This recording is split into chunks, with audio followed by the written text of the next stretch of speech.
So hello guys, welcome back in another video. So this video is going to be very different what I usually post, क्योंकि मैंने अभी YouTube वगैरह पे देखा है कि ना काफ़ी सारे लोग अभी स्टोरी टाइम वगैरह बना रहे हैं एंड मेरे पास कोई पर्टिकुलर स्टोरी तो है नहीं आपको बताने के लिए। तो इसीलिए मैं अपनी लाइफ के 2 इंसिडेंट्स बताऊंगी आपको, नॉट लाइफ, इवन मेरे स्कूल के, जिसकी वजह से मैं आज तक अपने स्कूल को बहुत ज़्यादा हेट करती हूँ। वैसे अगर मैं बताऊँ ना कि मतलब एक अंदर से कि हाँ कि ये वाला स्कूल अच्छा नहीं है मेरा, ये मेरे अंदर 8th या 9th से ही आने लग गई थी, बट स्टिल 10th वो टाइम था, 10th एंड 12th में, जहाँ मतलब एकदम ऐसा था कि भाई खत्म हो, ये सिस्टम खत्म हो और मैं स्कूल से निकलूँ। ओके, और मैं आपको ये बता दूं कि मैंने अपनी लाइफ में सिर्फ एक स्कूल चेंज किया है, वो भी नर्सरी, एलकेजी, यूकेजी, ये सारी क्लासेस पढ़ के मैं फर्स्ट से लेकर 12th में इसी स्कूल में थी। ओके, एंड बचपन में ना मैं बहुत ज़्यादा खुश थी कि मैं इस वाले स्कूल में हूँ एंड जनरली मेरा स्कूल बहुत अच्छा था, मतलब one of the best school in our area and system wise. And from my childhood only I was always an unheralded student, जो कभी किसी की रिकॉग्निशन में नहीं आती थी।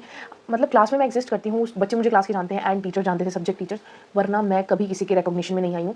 बट फ्रॉम 9th क्लास मैं कब थोड़ी मतलब कोई टीचर मुझे जानने लगे थे, सीनियर टीचर्स थे बस, ठीक है, 9th class. But 10th was the time जहाँ इवन मैं मैनेजर सर तक जा पहुंची। और मैं आपको एक और बात बता दूँ, हमारे स्कूल में प्रिंसिपल नहीं है, लाइक फ्रॉम कोरोना के टाइम से नहीं है, मतलब कोरोना के बाद से हमारे स्कूल में कोई प्रिंसिपल नहीं है।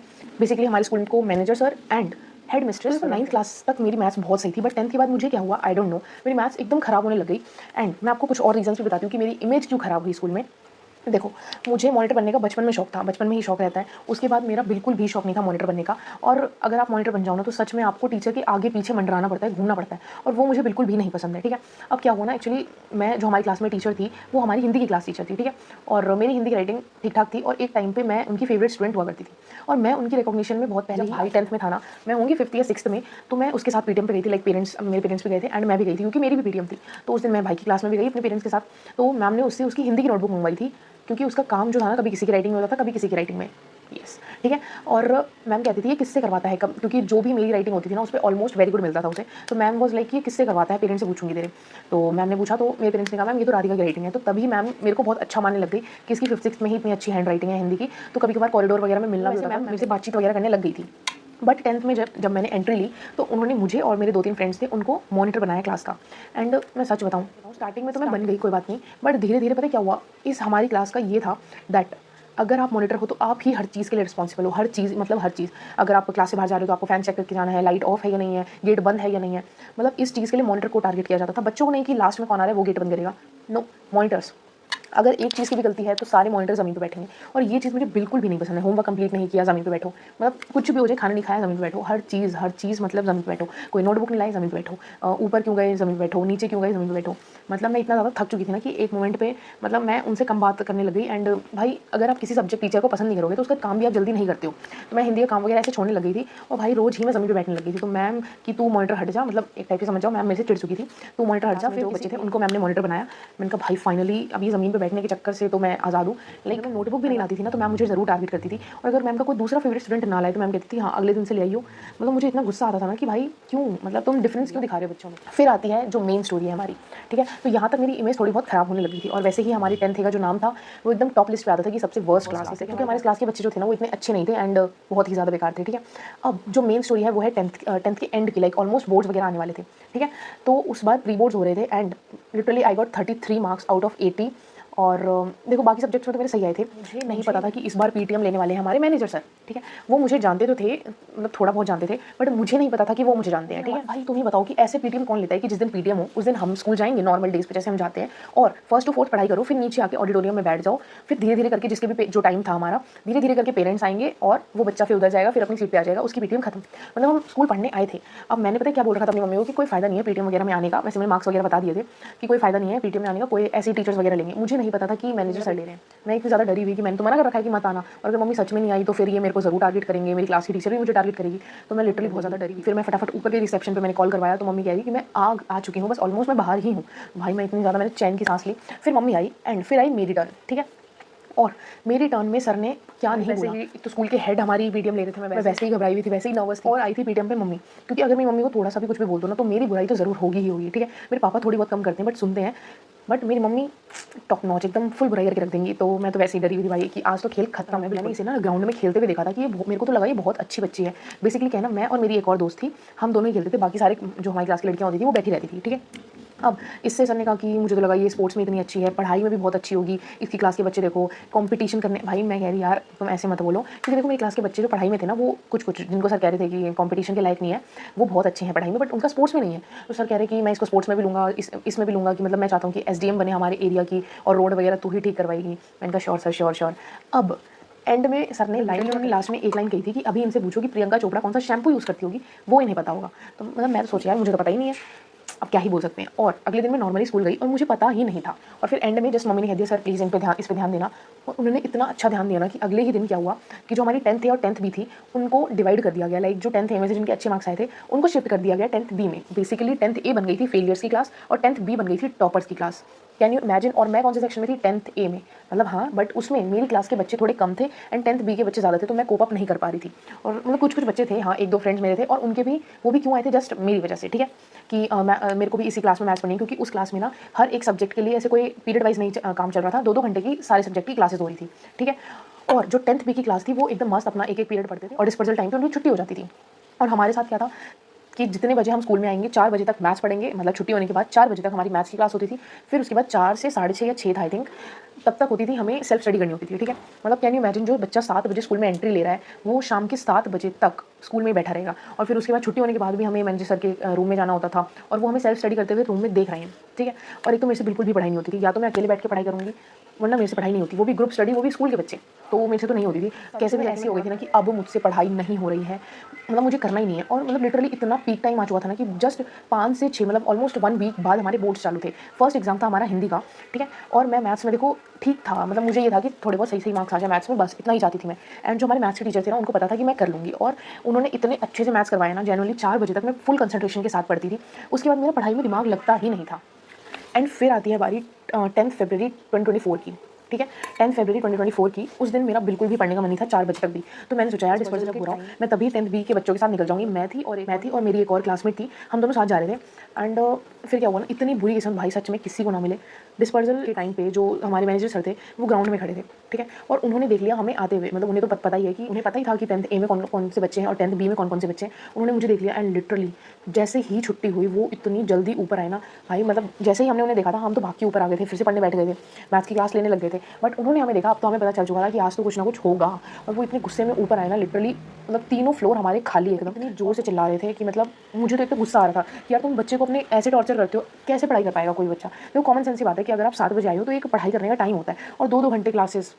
मैं तो एकदम एग्जॉस्ट हो चुकी थी, तो इसलिए उस दिन मेरा पढ़ने का मन नहीं कर रहा था। एंड इतना सुनाने के बाद at the end he abused us, मतलब लिटरली उन्होंने इंग्लिश में हमें गाली दी, ठीक है। और वो मोमेंट तो ऐसा था कि भाई मैं बस बैग उठाती और चली जाती, बट कर नहीं सकती थी, क्योंकि अगर एडमिट कार्ड नहीं मिलता, वैसे ही हमारे स्कूल वाले बहुत धमकी देते थे कि एडमिट कार्ड नहीं देंगे, एडमिट कार्ड थी कि फटाफट मेरे हाथ में एडमिट कार्ड आ जाए और मैं स्कूल को रफा दफा करूँ।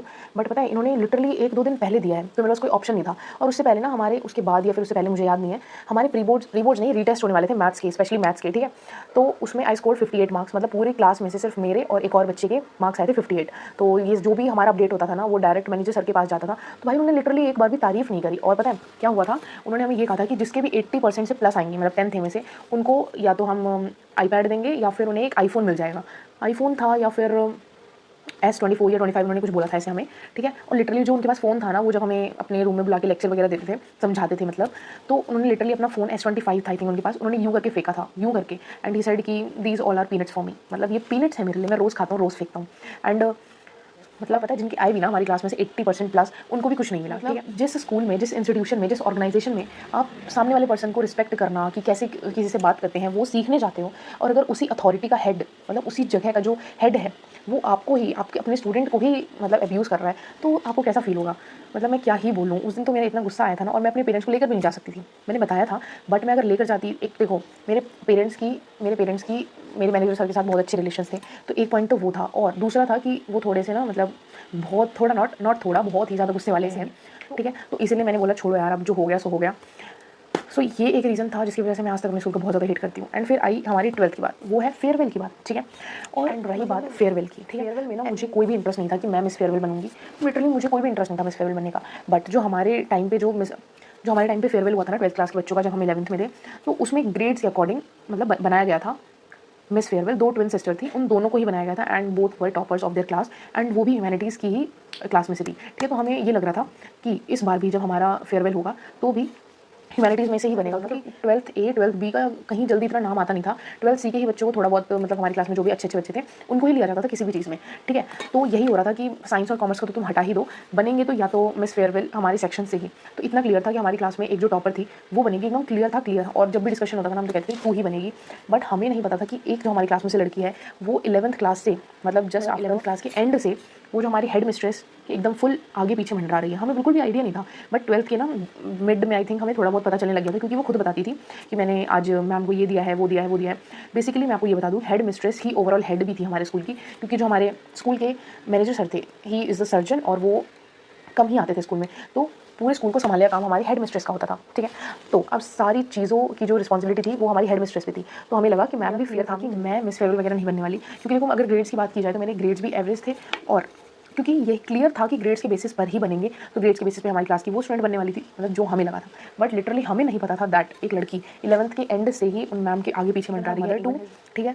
मतलब क्या ही बोलूँ मैं, ठीक है। अब आती है फेयरवेल वाले दिन हम एकदम मस्त गए थे अपना कि हाँ एंजॉय वगैरह करेंगे, बट हमें नहीं पता था कि कहीं ना कहीं कुछ बातें हो रही है। एंड पूरे स्कूल में आई डोंट थिंक कि किसी भी पेरेंट्स वगैरह के पास उन मैम का नंबर होगा, बट शी वॉज हैविंग, मतलब उनके पास, उसकी मम्मी के पास, उसके पास मैम का पर्सनल नंबर था। मेरे पास तो स्कूल का नंबर है जिससे मैं कभी कभार कॉन्टैक्ट कर लेती थी, बट किसी काम के लिए वो भी, बट पर्सनल नंबर मेरे पास नहीं था। और स्कूल में जब उसकी मम्मी उसे लेने भी आती थी ना, तो मतलब इतना अच्छा बॉन्ड दिखता था ना उन हेड मिस्ट्रेस का एंड उसकी मदर का, जो हमारी क्लास की एक लड़की थी उनकी मदर का। मैंने कहा ठीक है यार, बात कर रहे होंगे। बट फेयरवेल वाले दिन क्या हुआ, एक टीचर, हमारी इंग्लिश की टीचर थी, वो मेरे पास आती है, स्पेशली मेरे पास, कि अपनी क्लास के बच्चों के साथ जाके मैम से मिल लो। तो मैंने कहा मैम क्या मिलना है, मैम क्या ही बोलेगी, हमें क्या बोलूँगा मैम को। तो मैम हम आ गए, तो मैं जल्दी से गई नहीं, बट मैं बोल रही थी कि यार चलो मैम बोल रही है मैम से मिलने के, बेसिकली हेड मिस्ट्रेस से मिलने के लिए। तो मैम ने मुझे बोला, मैं जितनी देर में अपनी सारी जो भी फ्रेंड्स वगैरह थे मैं उनको लेकर जाती, तब तक वो पहुँच गई। Hello ma'am, how are you, are you fine, ये सब पूछने चली गई, ठीक है। हमने यार हम पीछे ही रहते हैं, हमने थोड़ी बहुत बात की और फिर हम अपने चेयर पे आ गए। हम अपनी फोटोज़ वगैरह क्लिक करने में बिजी, बट वो एकदम मतलब हर एक परफॉर्मेंस को देख रही और बार बार मैम को देख के स्माइल कर रही, मतलब मैं क्या ही, बट हमें लिटरली 1% का आइडिया भी नहीं था कि वो बन सकती है, ठीक है। बट थोड़े बहुत हाव भाव लग रहे थे, तो हमें तो इतना क्लियर था कि कोई ना कोई बच्चा बन जाएगा, ठीक है। बट 95% जो थे वो उस टॉपर के बनने के होने चाहिए थे। अब रैंप वॉक में सिलेक्शन हुआ मेरा, मतलब मेरा हो गया, मेरा, उसका और 3 बच्चे और थे। तो तुम 3 बच्चों को तो एलिमिनेट ही कर दो, क्योंकि अगर तुम ग्रेड्स के मार्क्स पे देखते तो बहुत बेकार थे उनके, लाइक बहुत ही ज़्यादा बिलो एवरेज कह लो, ठीक है, बिलो एवरेज उनके मार्क्स आते थे। एंड रैंप वॉक भी उनकी कुछ खास, 3 बच्चों को तुम एलिमिनेट कर लो। और अगर जो हम 5 को सिलेक्ट किया गया था, मेरे को तो इवन इतना भी आइडिया नहीं था कि मैं रैंप वॉक में सिलेक्ट हो जाऊंगी, तो मुझे किया गया। एंड अगर सब किसी ने अच्छा बोला होगा ना, वो जो भी क्वेश्चंस वगैरह पूछते हैं, तो उसमें मैंने एंड वही जो हमारे स्कूल में मिस फेयरवेल बनी उसने ही बोला था, एंड बाकी उन तीनों ने कुछ भी नहीं। एंड रही बात मेरी और उसकी की, अब इसमें से मिस फेयरवेल कौन बनेगा। वो जो टॉपर थी ना भाई, अब 0% चांस हो चुके थे मिस फेयरवेल बनने के। तो अब हम में से ये था कि ना, मतलब बहुत तगड़ा कॉम्पिटिशन था ग्रेड के मार्क्स पे, ग्रेड के बेसिस पे, क्योंकि मेरे और उसके ऑलमोस्ट सेम आते थे, ऑलमोस्ट 1-2 नंबर का फर्क होता था, बट ऑलमोस्ट ठीक ठाक ही आते थे। और जिसकी बेसिस पर बना रहे हैं, तो जिसकी बहुत अच्छी रैंप वॉक थी उसको तो सेलेक्ट ही नहीं किया गया इसमें। तो ये था, तो हमें इतना था कि अब हम दोनों में से कोई एक बनेगा। अब उन्होंने एट द एंड क्या किया, मैम गई स्टेज पे एंड उन्होंने पूछा दैट क्या लगता है, मतलब बच्चों से 11th क्लास के और हमारे स्कूल के जो भी बच्चे थे, जो हमारी क्लास के बच्चे थे 12th वगैरह के, कि क्या लगता है कौन मिस फेयरवेल बनेगा। तो कुछ बच्चे कह रहे हैं ये बनेंगे, कुछ बच्चे ये कह रहे हैं। एट द एंड बना दिया गया मिस फेयरवेल उसको। और मैं सच बताऊँ, मुझे कोई बुरा नहीं लग रहा था कि उसको बना दिया गया, मुझे बुरा इस चीज़ का लग रहा था क्योंकि हमें पता चला कि उससे 1-2 दिन पहले उसने आई थिंक कोई बड़ी सी चांदी की मूर्ति गिफ्ट की है, नॉट श्योर कि उसने किस चीज़ की जो मूर्ति थी वो गिफ्ट करी थी। बट इट इज़ क्लियर कि मैम ने मटेरियलिस्टिक थिंग्स के बेसिस पर, ये वाला फेवरेटिज्म हमें बहुत स्टार्टिंग से दिख रहा था, क्योंकि एक दिन वो फ़ोन लेकर आई थी तो उस पर कोई भी एक्शन नहीं लिया गया। और यही हम अगर स्कूल में फ़ोन लेकर आते ना, लिटरली हमारी बात तो इतनी टॉप तक चली जाती ना कि मैनेजर सर को बुलाते, पेरेंट्स को बुलाते, लेटर लिखवाते, इतना सब कुछ होता। बट उसका क्या हुआ, उसकी मम्मी आई छुट्टी में कि मैम ये ऐसा था, ये फ़ोन लेकर आई थी, फिर उसे फ़ोन मिल गया। बट हमारे केस में ऐसा बिल्कुल भी नहीं होता। आपने अलाउ क्यों किया, अगर हम लेकर भी आए होते किसी वर्क के लिए तो कहते नहीं स्कूल है, ये अथॉरिटी है, आपको अलाउड नहीं है, ऐसे भाई बहुत बात हो जाती। बट फिर उसके बाद ये जब टैग वगैरह मिल गया, उसके बाद मैम मेरे पास आई मुझे सिंपैथी देने के लिए कि बहुत ज़्यादा तगड़ा कंपटीशन था तेरे और उसके बीच में। और ये जो 2 टीचर थे ना, बेसिकली हमारे वाइस प्रिंसिपल सर एंड हमारी जो इंग्लिश की टीचर थी, वो मैम के साथ बैठी हुई थी कि कौन मिस फेयरवेल बनेगा। इन दोनों ने तो, मैम मुझे कह रही है कि इन दोनों ने मुझ पर छोड़ दिया था कि आप ही डिसाइड करो। तो तुम समझ रहे हो ना कि क्या हुआ उस दिन। तो मैं बहुत ज़्यादा डिसअपॉइंट हो गई कि अगर तुम ग्रेड्स के मार्क्स बेसिस पे बना रहे हो तो दोनों को बनाना चाहिए था, क्योंकि पिछली बार भी 2 ही बनाई, नॉट मी। अगर तुमने उसे बनाया तो मुझे भी बनाओ, 2 को बना, अगर पिछले साल 2 को बनाया तो इस बार भी 2 को बनाओ। अगर इतना ही है तो इतना क्लियर था कि ना रैंप वॉक के बेसिस पर बना है, ना ग्रेड्स के बेसिस पर बना है, ठीक है।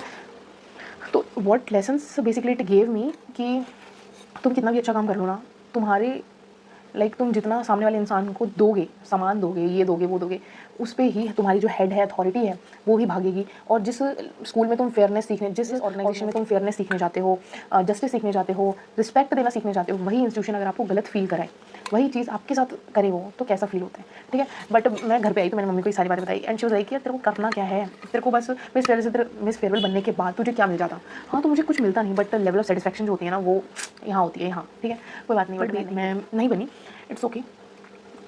सो या दिस वॉज दी स्टोरी। और वैसे मेरे पास स्टोरीज तो बहुत सारी हैं, बट मैं अगर बताने आई ना, लिटरली ये वाली वीडियो अराउंड 8 से 9 घंटे चली जाएगी अगर मैं बचपन से एक आपको स्टोरी बताते हुए आई।